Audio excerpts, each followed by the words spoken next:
Alright, Lanta, so yesterday we did get the reveal and also the release of the 100 million download celebration featuring a new Ulquiorra and also full Holo Ichigo. Ichigo in particular has been long overdue to get a remake, a renewed anniversary version, because earlier last year we did get the 9th anniversary renewed Mugetsu, so all eyes were on full Holo going into the 10th anniversary, which by the way hasn't even officially started just yet. I think that's quite obvious for a lot of players out there, but there is still a bit of confusion, because I have seen this question asked a lot, and the answer is obviously no. It's for the 100 million download celebration, but I guess they are in a way tied into the anniversary, because while the anniversary is going to start July 23rd, we have all this stuff leading up to the anniversary. But these are mostly just special units to celebrate the 100 million downloads, and the way they went about releasing and announcing these characters, in my opinion, is actually really cool. It's a first for Brave Souls, having a live stream on the day, revealing the characters, and then like an hour or two later they release and are summonable. So you can actually pull them in the game right now if you haven't already summoned.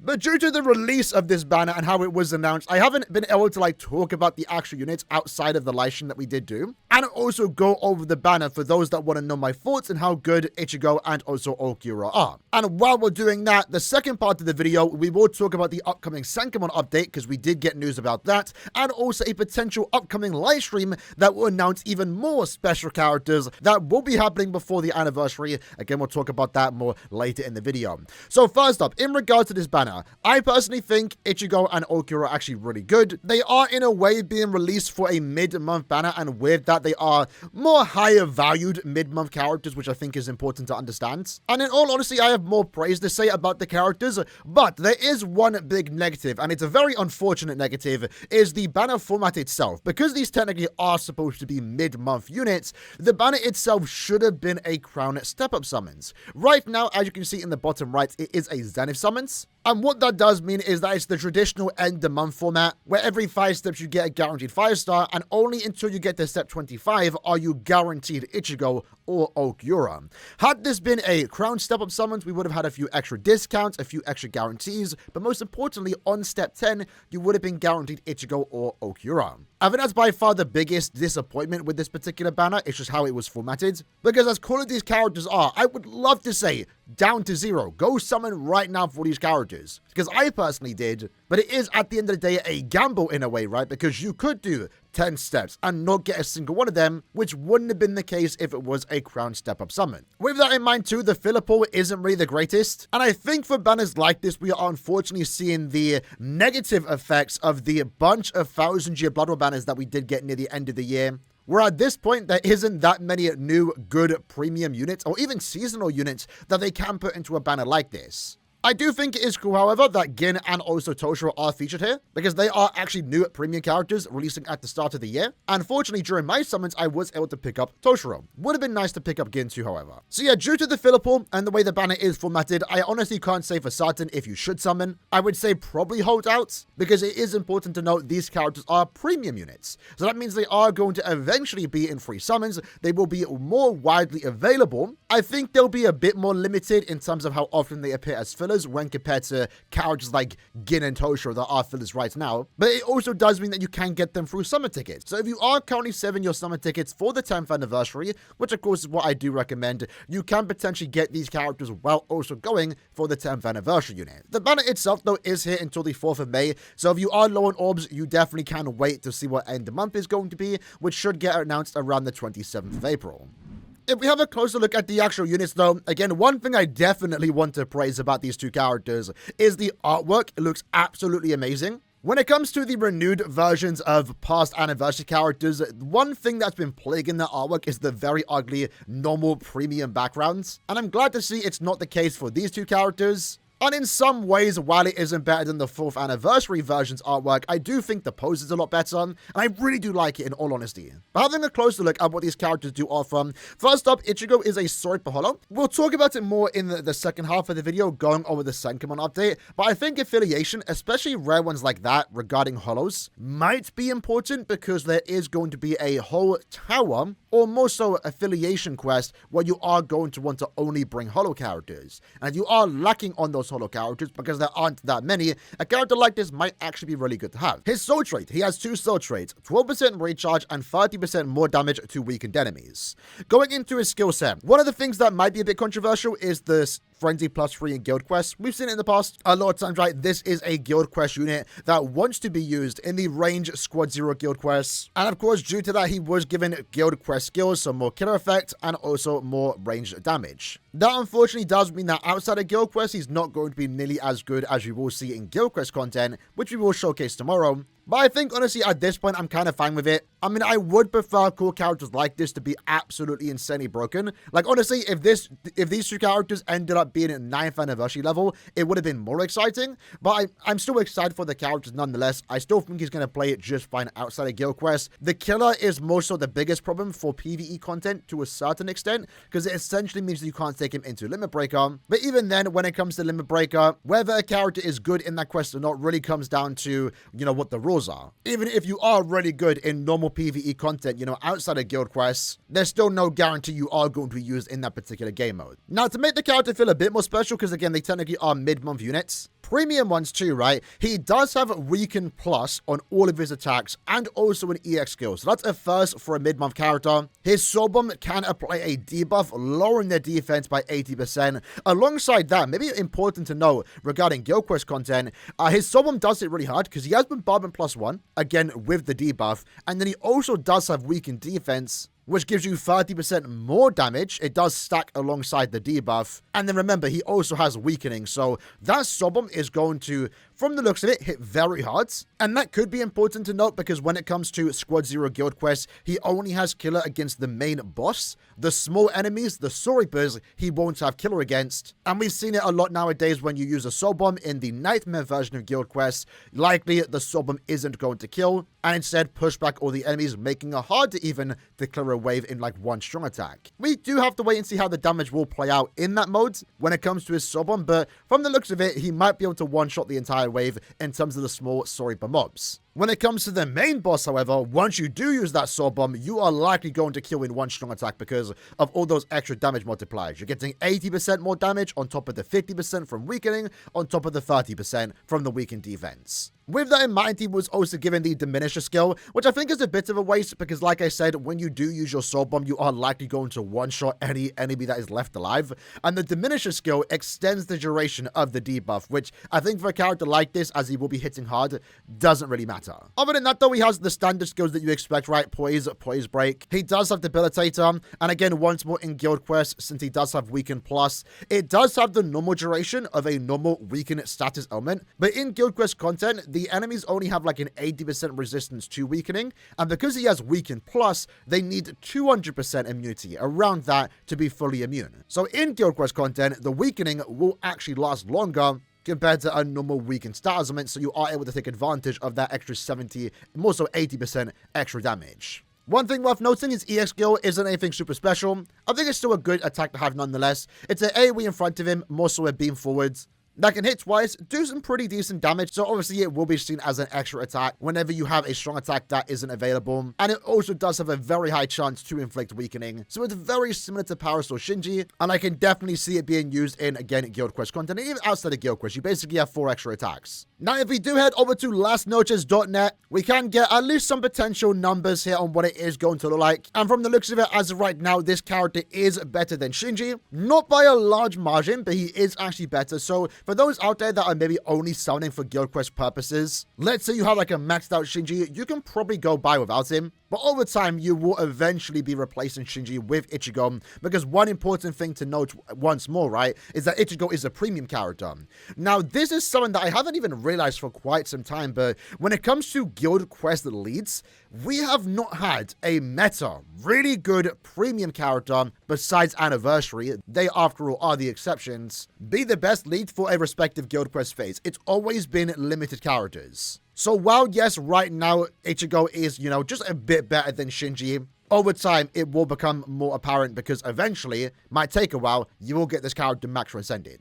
But at the same time, like I did mention, Ichigo has the advantage of having Weakening Plus, with also Frenzy +3, so his status procs will be more consistent, will also last longer, allowing your normal attack damage characters to deal a bit more damage. But going back to my point regarding, main SP spiritual pressure units being a lead in a guild quest phase, again, it's been such a long time, because if we scroll down, all of these characters are limited. 9th anniversary are always going to be the best characters in the game, or more so every new anniversary character, right? They're always going to be some of the best characters in the game, likely dominate their particular guild quest phase, like Kenpachi and also Grammy do actually do. But anniversary, it's been a staple that they always end up being premium, even if they are 1000-year Blood War units. So I guess if you exclude anniversary characters, Mugetsu in a way was our last premium character that was actually a lead for a guild quest, and before that, I mean, we have to scroll down quite a long time before we actually see that, because the previous one, to a certain extent, was Quincy Ichigo, not so much, and also Renewed Ulquiorra. So pretty much anniversary remakes are the only premium characters that you ever see be used as leads in guild quests, at least within like the last 2 years. So I think that's one of the cooler parts about Ichigo and also Ulquiorra. Having a closer look at Ulquiorra though, so in this case, he might be a bit more exciting regarding what he might offer, because we have finally gotten a new lead for the Range of Sparta guild quests, which currently right now is occupied by Masaki, a 1000-year Blood War character,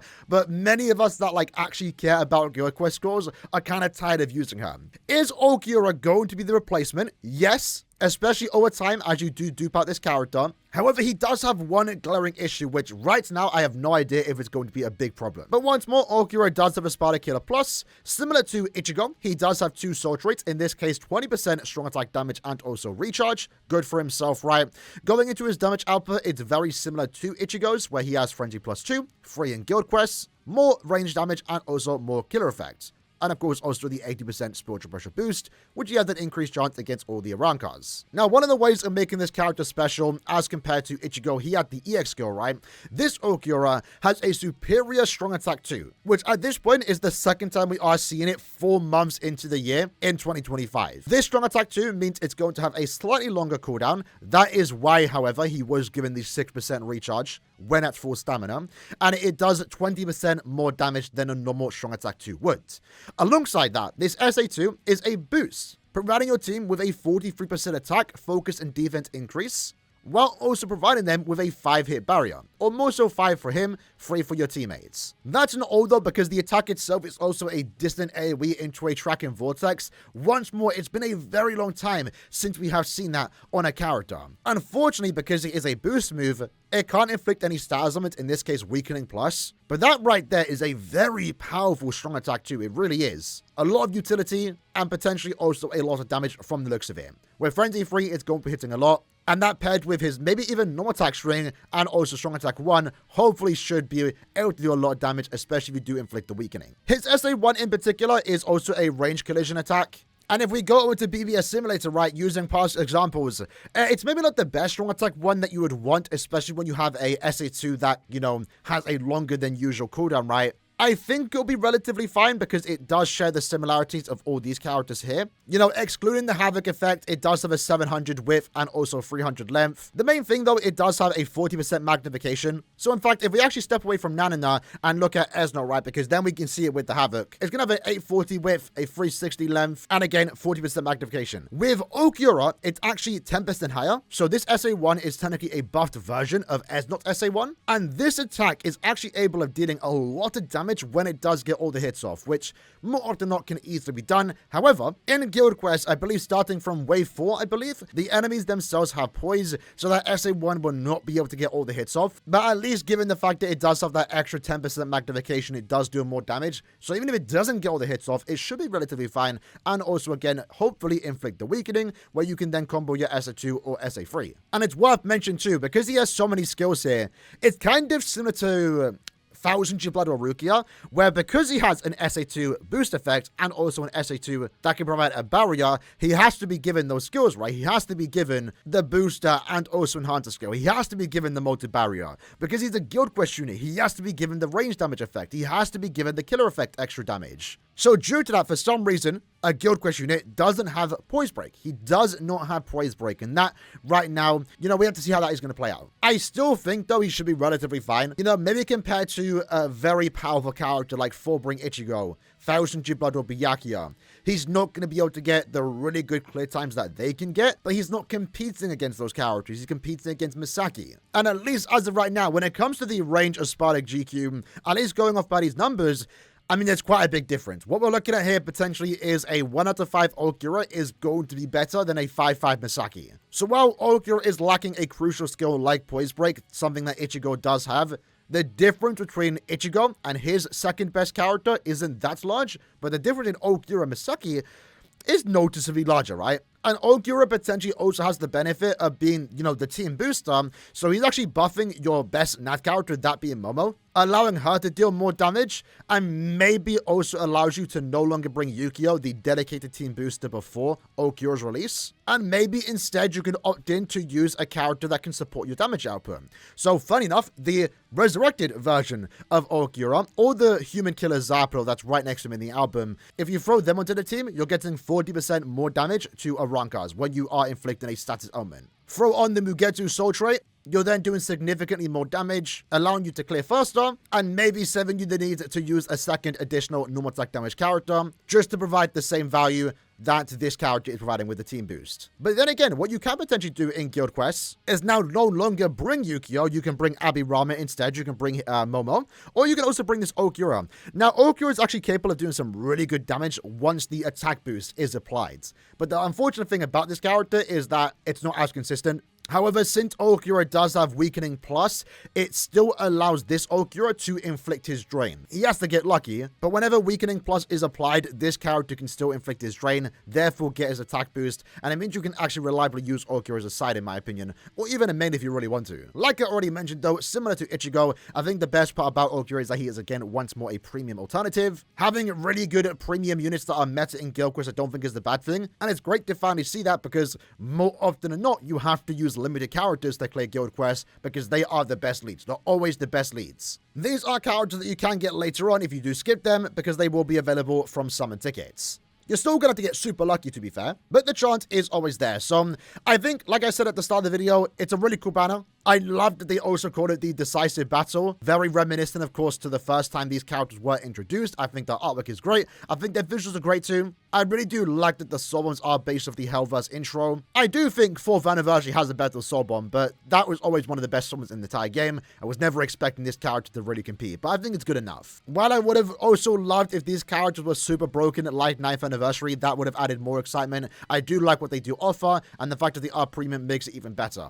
Unfortunately though, again, the only really bad thing I can say about this banner is just the format itself. Really unfortunate and sad to see that these characters aren't guaranteed in 10 steps, making it a very hard pull in my opinion. But if Caleb wants to do another live stream where they announce an exciting banner and then 2 hours later they release them, I'm honestly all for it because it was kind of fun experience that for the first time on Brave Souls. Now, with that said, let's talk about the news that was revealed during the 10th anniversary special Brave Souls News Live. Remember, this has nothing to do with the actual anniversary. We have been seeing the 10th anniversary title thrown around the entire year, and we're going to continue to see that too. So just because this live stream did say 10th anniversary, it wasn't ever going to reveal the actual 10th anniversary characters. I think that was also a given them. So in regards to the news that we did get, since this isn't a traditional Bankai live stream, there wasn't anything super new, but we did get more information regarding Senkaimon. One new thing that they are introducing though is new item codes. So if you do go to the Brave Souls website, which we can actually do right now. You can also access this from the game. You click on the game store. If you then log into your account, which you only need the player ID and also state what server you are on. Keep in mind, this unfortunately is not available for console players, only those that created their accounts on mobile or Steam. But in the top right, there is the item code section. With that, all you gotta do is put Brave Souls 2025-04, and it will give you 30 Spirit Orbs into your gift box. Going into the Senkaimon update. So again, this is coming out very soon. We're still not sure the exact date, but it is coming out eventually because Senkaimon does end on the 23rd. so we likely will see it within the next 2 or so weeks. And what we did find out during this live stream is, one, remember these towers are affiliation specific. So go back to what I said with Full Holo Ichigo. He's a holo affiliation. There aren't that many holos in the entire game, right? So he might be one of the better characters to use. Now, this could be, besides the orb income, which we have no idea what it currently is right now, and we won't find out until the release. Maybe one of the more controversial changes here is to access a certain tower, you are going to need to have a certain number of characters in that affiliation. So in the bottom right now, as an example, is basically saying you can't access this tower because you need to pull 2 more Quincy/Sternberger characters. So for new players that are starting the game, they might not be able to get access to these towers straight away. However, at the same time, you can make the case that new players can't tackle Senkaimon straight away anyway, at least for not the first month or 2, unless you really know what you are doing. So for some of those rarer affiliations out there, like again, Holo, maybe Human and Sternritter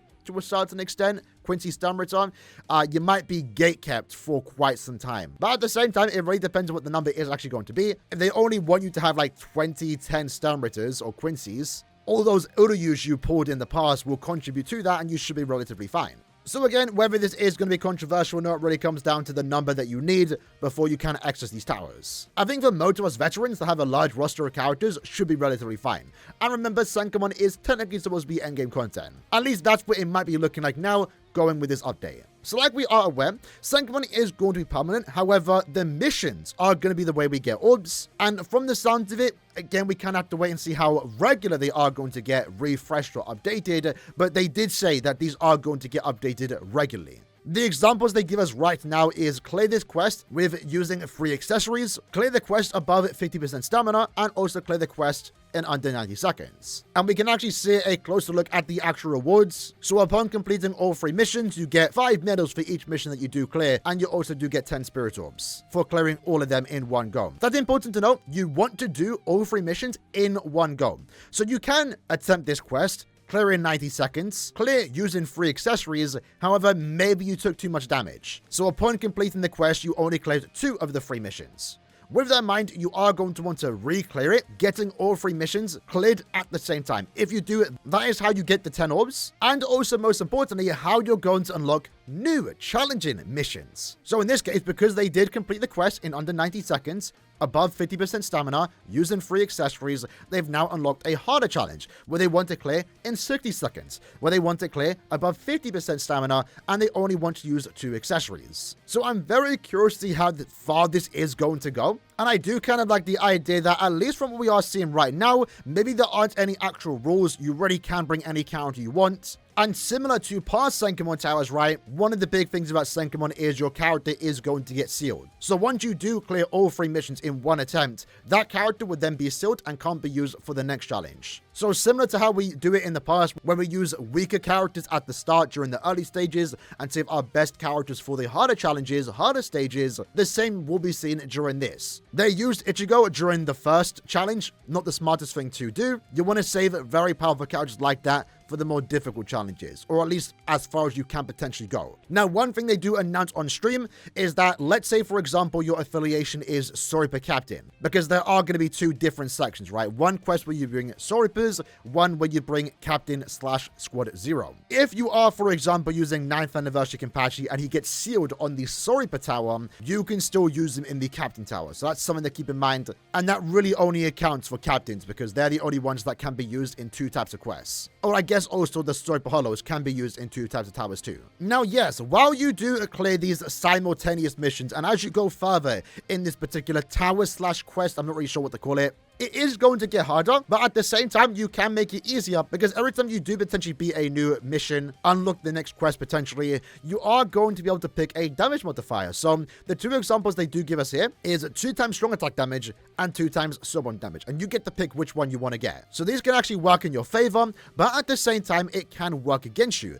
The buff you do get here is going to be randomized, and sometimes you might get a negative buff where you got to pick what buffs the enemies are going to get, where maybe it's it's them dealing more damage or them having more HP. It's very similar to like roguelike type games, labyrinth type game modes that a lot of gachas do see. And this is something that I actually wanted as a separate game mode, a new game mode. So seeing Senkaimon be turned into that, I think is kind of cool. And this might make it where, you know, if you do fail on quest 4, you might have to go back and try them all again until you maybe get lucky in terms of the buffs that you do get potentially. We'll have to see how that does play out. But this might spice up each run and make it a bit more enjoyable. So I'm kind of looking forward to it. Now, the last thing to go over is that we are getting another live stream like this. It was announced at the end of the stream. They also did basically confirm it on Twitter, is that they will be doing another one of these before the Bankai Live, which will be held in July. Obviously, the Bankai Live is going to be reserved for the big announcements, big update news, and also the reveal of the 10th anniversary characters. So we are getting another one of these, a mini Bankai Live, I guess is what you can call it, before July. So that means we are getting another banner, very similar to what we have gotten here with Ichigo and also Ulquiorra. At least according to Caleb, they thought these characters, rightfully so to be fair, were too exciting to announce as a normal banner. These characters were reserved for a live stream, and with that, they were dropped 2 hours after the actual reveal. So we are going to be seeing something potentially exactly the same happen before July. Now, my guess, of course, is that it will be reserved for June mid-month. June mid-month last year was the remake of Mugetsu Ichigo, the anniversary countdown banner, I guess is what you can call it, and we very well might be getting the exact same thing this year for the 10th anniversary. Everyone's expectation. I mean, I said at the start of the year, right, that we were going to get Full Hollow Ichigo remade for June mid-month, but we've already gotten him remade. So the big question now is, what banner is hype enough to warrant another one of these streams, potentially for June mid-month? The date is unknown, but my assumption is June mid-month. So with that in mind, if you aren't too excited about Ulquiorra and or Ichigo, you might want to save Orbs for that upcoming banner, whatever banner that might be, whenever it is going to be before July. Because we are getting another one of these streams, and that means we're getting another exciting banner. And personally, that's probably what I'm going to do. I already summoned on these characters. Fortunately, I actually did get them. But right now, my plan might be to skip every banner for June mid-month. Whether I will really comes down to what upcoming character we are going to get before June mid-month. But right now, I definitely want to prioritize some orbs more than ever, especially with the idea that, unfortunately, if we do get another one of those really cool banners like this, if they aren't guaranteed in 10 steps, there'll be no guarantee I get whatever those characters might be, and I probably want to have more orbs to almost guarantee it, or at least give me a better chance to get the characters. So, hope you guys enjoyed the video, breaking down the new characters, going over the Senkaimon news, and also the fact that we are getting another live stream. Video might have went on longer than intended, but hope you guys enjoyed it, and I'll see you guys next time. Take care, and peace.